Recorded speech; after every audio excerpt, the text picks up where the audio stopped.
So let's fast forward to whenever I was in high school. And this man that was my father, I took on his last name. It wasn't a legal name at all. So whenever I went, when I was 16, I had to get my driver's license.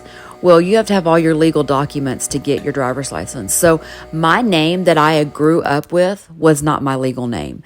So you talk about another like kick in the gut of, oh my gosh, who am I? Identity issues 101. Let me just tell you, I think I struggled with identity till I was probably 36 years old.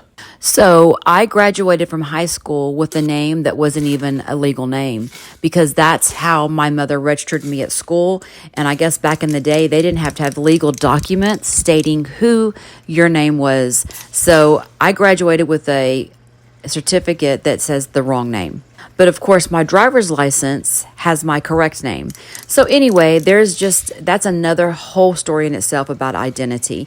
But that's where my story began.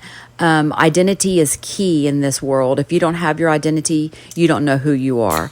So mine started with whenever I was 2 years old and my mom said that this man was my father when he really wasn't my father. But again, that's why I've arrived at where I am today and who I am today, because I struggled probably, like I said, till I was 36 years old to find out who I was in Christ.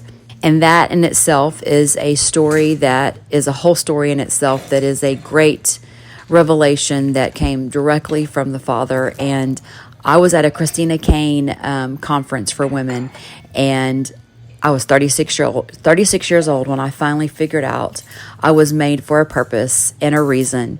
And you talk about freedom, figuring out that you were really conceived on purpose for a reason. It was amazing, and I haven't looked back since. I will go in more detail with that story further down the line.